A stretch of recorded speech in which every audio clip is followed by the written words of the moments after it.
दोस्तों तारीख आज 19 अक्टूबर 2024 दिन शनिवार, हिंदी तिथि द्वितीया सुबह 9:48 तक, उसके बाद तृतीया तिथि लग जाएगी। और आज अगर आप कोई शुभ कार्य करना चाहते हैं तो राहु काल का समय जरूर नोट कर ले। इस समय कोई शुभ कार्य न करें। आज राहु काल प्रातः 9:15 से 10:40 तक रहेगा। और आइए अब बात करते हैं आज की देश और दुनिया की सिलेक्टेड काम की और महत्वपूर्ण 50 बड़ी खबरों को सिर्फ 10 मिनट में। पर अभी तक आपने इस वीडियो को लाइक नहीं किया तो लाइक कर दीजिए। दोस्तों आज की इस बुलेटिन में हम बात करेंगे मोदी सरकार ने किसानों, मजदूरों और महिलाओं को दिए दिवाली गिफ्ट की। जम्मू कश्मीर में रचे गए इतिहास की। भारत पाकिस्तान के फिर सुधर रहे रिश्तों की। बात करेंगे बिहार और मध्य प्रदेश वासियों को मिले दिवाली गिफ्ट की। योगी सरकार ने पूरे प्रदेश में जारी किए नए आदेश की। कांग्रेस अध्यक्ष मल्लिकार्जुन खड़गे के कथित फेसबुक पेज पर छिड़े विवाद की। मोदी के फिर से रूस दौरे की। साथ ही बात करेंगे दिवाली से पहले आसमान छू रहे सोने चांदी के दामों की। और खबरों के अंत में हम जानेंगे अभिनेता सलमान खान को बार बार क्यों मिल रही है धमकियां।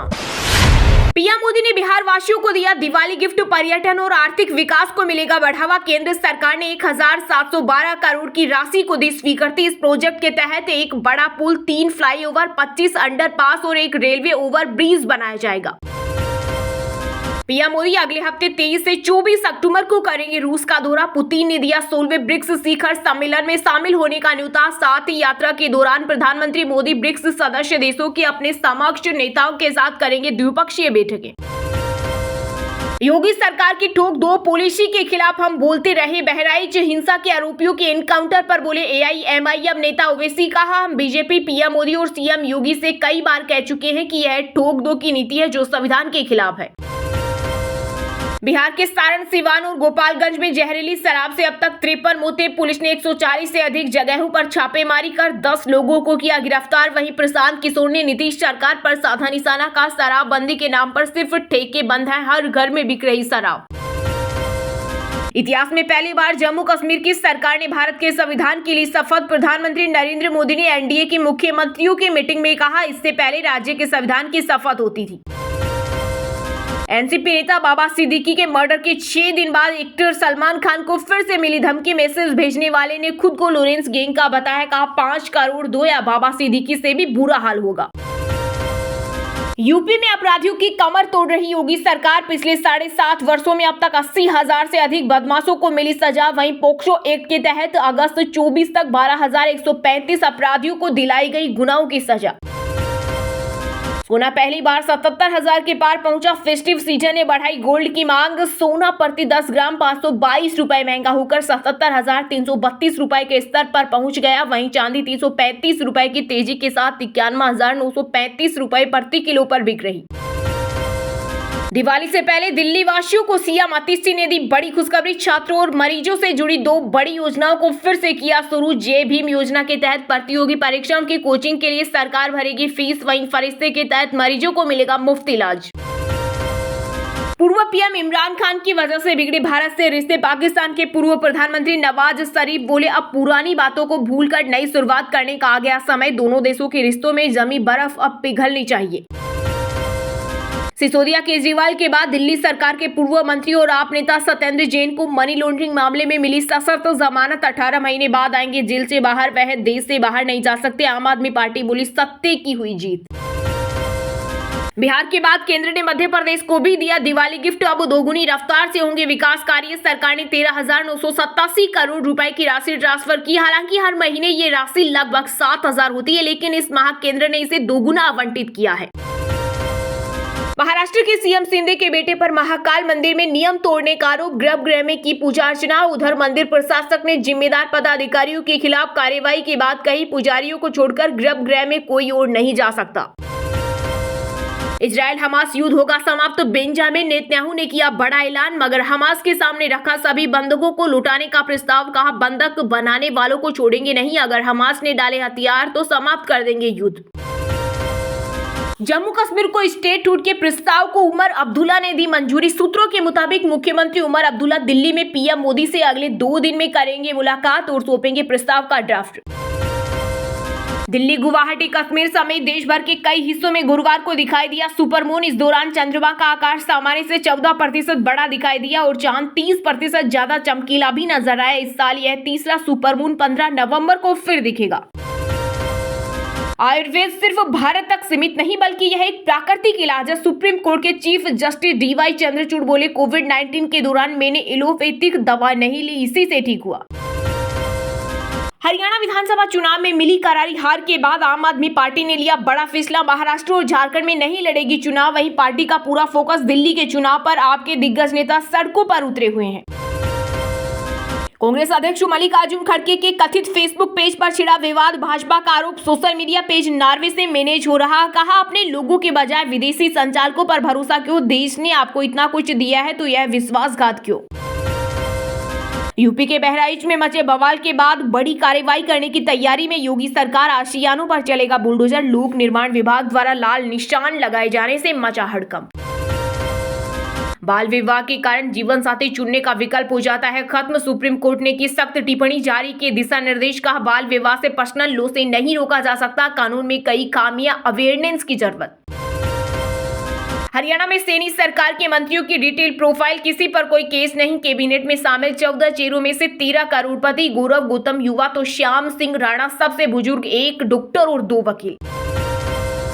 आरबीआई ने 4 नॉन बैंकिंग फाइनेंस कंपनियों को लोन सेक्शन और वितरण करने से लगाई रोक। नियम से ज्यादा ब्याज वसूल रही थी। 21 अक्टूबर से प्रभावी होगा आदेश।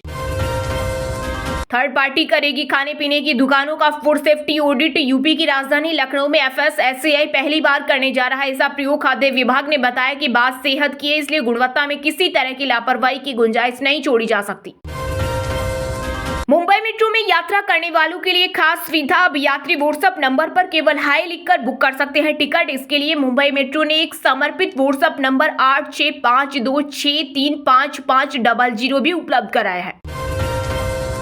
विधानसभा चुनाव का ऐलान होते ही महाराष्ट्र की राजनीति गरमाई। सीट बंटवारे से पहले ही ठाकरे की शिवसेना और कांग्रेस में ठनी बांद्रा पूर्व से उद्धव ने उम्मीदवार का किया ऐलान।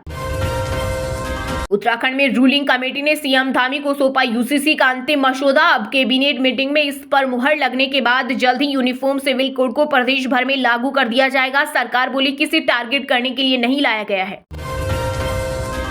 हम नहीं चाहते शिंदे फडणवीस की सरकार बने। महाराष्ट्र विधानसभा चुनाव को लेकर AIMIM चीफ असदुद्दीन ओवैसी बोले, हमने नाना पटोले और शरद पवार को लिखा खत। साथ ही कहा, हरियाणा में कांग्रेस क्यों हारी, इस पर उन्हें आत्मनिरीक्षण करना चाहिए। रामगोपाल की हत्या के आरोपियों का एनकाउंटर महज दिखावा। बहराइच हिंसा की मृतक की पत्नी ने लगाए गंभीर आरोप। बोली, हम न्याय की मांग कर रहे हैं, लेकिन पुलिस और प्रशासन हमें न्याय नहीं दिलवा रहे। हरियाणा में मंत्री बनते ही एक्शन में आए अनिल विज। अफसरों के बैठक में नहीं आने पर भड़के। बोले, क्या पहली बार मंत्री बन रहा हूं, लीव द रूम। एनसी के बाद अब सपा ने भी कांग्रेस को दिखा दी हैसियत। यूपी की 10 विधानसभा सीट पर होने वाले उपचुनाव में सीट बंटवारे पर बोले कल की पीठाधीश्वर आचार्य प्रमोद कृष्णम। उत्तराखंड में लोको पायलट की सूझबूझ से टला बड़ा हादसा। देहरादून एक्सप्रेस को पटरी से उतारने की साजिश हुई नाकाम। रेलवे ट्रैक पर किसी अज्ञात व्यक्ति ने रख दिया 15 फीट लंबा सरिया। रेलवे एक्ट के तहत मुकदमा दर्ज। आखिर भारत पर आरोप लगाने की जरूरत ही क्या थी? कनाडाई राष्ट्रीय सुरक्षा विशेषज्ञ ने अपने ही प्रधानमंत्री जस्टिन ट्रूडो पर उठाए सवाल। झारखंड विधानसभा चुनाव के लिए एनडीए ने प्रेस कॉन्फ्रेंस कर सीट शेयरिंग का किया ऐलान। बीजेपी 68 तो आजसू 10 सीटों पर लड़ेगी चुनाव। इसके अलावा जेडीयू 2 और चिराग की पार्टी 1 सीट पर उतारेगी प्रत्याशी। कारगिल युद्ध में भारत के पास था जवाबी हमले का विकल्प, लेकिन हमारी सेना को नहीं दिए सीमा पार करने के निर्देश। गुजरात में बोले आरएसएस प्रमुख मोहन भागवत। साथ ही कहा, भारत न पहले हमला करता और न ही उसे बर्दाश्त करता। एमपी हरियाणा का बदला यूपी में ले रहे हैं अखिलेश। उपचुनाव में 10 में से 7 सीटों पर कैंडिडेट उतारे। कांग्रेस को सिर्फ 2 सीटें। दिन की आखिरी बॉल पर कोहली आउट। सरफराज के साथ 136 रन की पार्टनरशिप की दूसरी पारी में भारत 231, 3 न्यूजीलैंड से 125 रन पीछे। 1800 केजी टमाटर की रखवाली करने पुलिस रात भर जागी। यूपी के झांसी में हाईवे पर ट्रक पलटा, लोग लूट ले जाएं इसलिए तैनात रहे। धमकियों के बीच BB18 की शूटिंग करने पहुंचे सलमान सेठ पर कड़ी सुरक्षा। 6 दिन पहले दोस्त बाबा सिद्दीकी की हत्या हुई थी।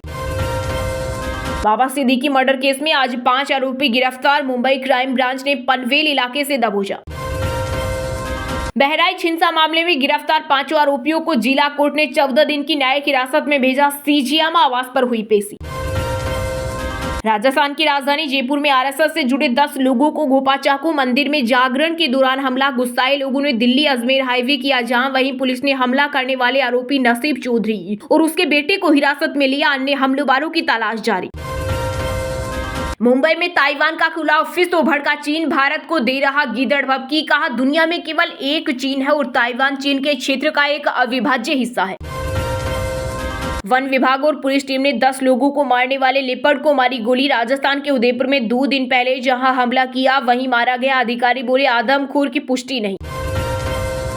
डेरा सच्चा सौदा प्रमुख राम रहीम को सुप्रीम कोर्ट से लगा बड़ा झटका। कोर्ट ने नोटिस जारी कर 4 हफ्ते में मांगा जवाब। गुरु ग्रंथ साहिबा की बेअदबी मामले पर लगी रोक हटाई। बद्रीनाथ धाम में तीर्थयात्रियों की संख्या बढ़ने से आई रौनक। 1 माह बाद शीतकाल के लिए बंद होंगे मंदिर के कपाट। जम्मू कश्मीर में नई सरकार के गठन के बाद उपराज्यपाल मनोज सिन्हा ने आतंक से पीड़ित परिवारों से की मुलाकात। बोले अब तक हुई अनदेखी, हम करेंगे हर संभव मदद। अपने लाभ के लिए पंजाबियों को बदनाम कर रहे जस्टिन ट्रूडो भारत कनाडा विवाद में आम आदमी पार्टी आई आगे। वहीं शिरोमणि अकाली दल और कांग्रेस ने साधी चुप्पी।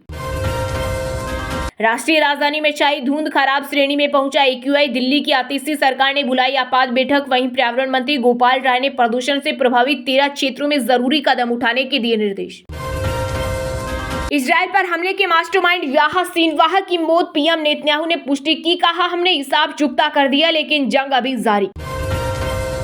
हिमाचल प्रदेश में आर्थिक संकट के बीच हाईकोर्ट का बड़ा फैसला। पर्यटन निगम में नई भर्तियों पर लगाई रोक। कोर्ट ने निगम की दयनीय वित्तीय स्थिति के लिए कुप्रबंधन को ठहराया जिम्मेदार। चलिए अब जानते हैं जो आम आदमी के काम की और फायदेमंद खबरें हैं उनको विस्तार से। पर इससे पहले अभी तक आपने इस वीडियो को लाइक नहीं किया तो लाइक कर दीजिए। दिवाली से पहले दिल्ली वासियों को सीएम आतिशी ने दी बड़ी खुशखबरी। छात्रों और मरीजों से जुड़ी 2 बड़ी योजनाओं को फिर से किया शुरू। जय भीम योजना के तहत प्रतियोगी परीक्षाओं की कोचिंग के लिए सरकार भरेगी फीस। वहीं फरिश्ते के तहत मरीजों को मिलेगा मुफ्त इलाज। आम आदमी पार्टी संयोजक अरविंद केजरीवाल और दिल्ली की सीएम आतिशी ने मुख्यमंत्री जय भीम योजना को फिर से शुरू करने की घोषणा की। इस दौरान अरविंद केजरीवाल ने कहा कि दलित और ओबीसी आदि समाज के लिए 2017 में एक योजना शुरू की थी जो थी मुख्यमंत्री जय भीम योजना। इसे किसी कारणवश बंद कर दिया गया था, अब इसे फिर से शुरू कर दिया गया है। उन्होंने कहा कि आईआईटी आदि की तैयारी के लिए कोचिंग बहुत महंगी है। दिल्ली सरकार इस योजना के तहत छात्रों को पूरा खर्च देती थी। इसके तहत 2500 रुपए खर्च प्रति बच्चा भी दिया जाता था, मगर मेरे जेल जाने के बाद इस योजना को रोक दिया गया था, लेकिन अब इसे फिर से शुरू कर दिया गया है। केजरीवाल ने कहा जो भी पूर्व का बकाया है जिससे योजना रुक गई थी अब फिर से यह शुरू कर दी गई है। इस योजना के तहत जो भी बच्चे आएंगे उन्हें यह लाभ मिल सकेगा। केजरीवाल ने आगे कहा हम व्यवस्था को ठीक करना चाहते हैं। बीजेपी वालों ने दिल्ली वालों को परेशान करने में कोई कसर नहीं छोड़ी। उन्होंने कहा कि बीजेपी द्वारा रोके गए सभी कामों को हम दोबारा शुरू करा रहे हैं। इसी क्रम में दिल्ली सरकार मुख्यमंत्री जय भीम योजना को दोबारा शुरू कर रही है। इसके तहत दलित, एससी, एसटी, ओबीसी और ईडब्ल्यूएस समाज के बच्चों को प्रतियोगी परीक्षाओं की तैयारी मुफ्त में कराई जाएगी। अब गरीबों के बच्चे भी तरक्की करके देश के विकास में अपना योगदान देंगे। केजरीवाल ने बताया कि फरिश्ते योजना भी शुरू कर दी गई है। इसको भी बीजेपी वालों ने बंद करा दी थी, लेकिन अब हमने इसे दोबारा चालू करा दिया। उन्होंने कहा इस योजना के तहत सड़क हादसे में घायल व्यक्ति को किसी भी अस्पताल में भर्ती कराया जा सकेगा और भर्ती कराने वालों से कोई सवाल नहीं पूछा जाएगा। इसके साथ घायल व्यक्ति के इलाज में आया पूरा खर्चा दिल्ली सरकार उठाएगी। केजरीवाल ने कहा इस योजना की वजह से अब तक हम 26,000 से ज्यादा लोगों की जान बचा चुके हैं।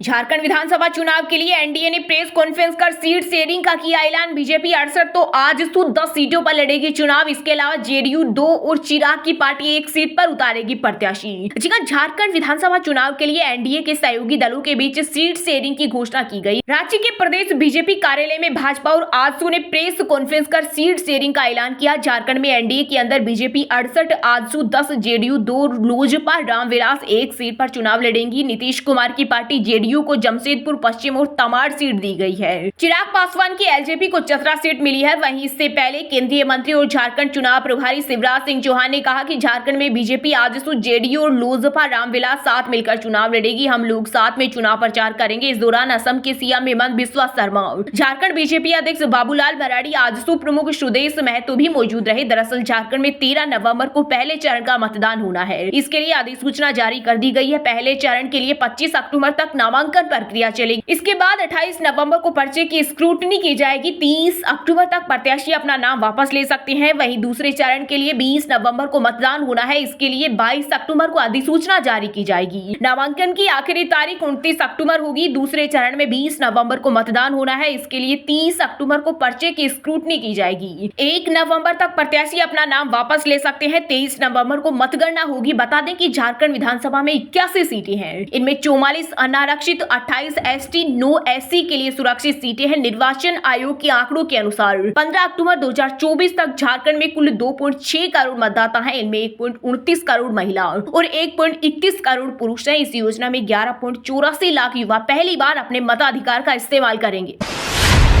जम्मू कश्मीर को स्टेटहुड के प्रस्ताव को उमर कैबिनेट ने दी मंजूरी। सूत्रों के मुताबिक मुख्यमंत्री उमर अब्दुल्ला दिल्ली में पीएम मोदी से अगले 2 दिन में करेंगे मुलाकात और सौंपेंगे प्रस्ताव का ड्राफ्ट।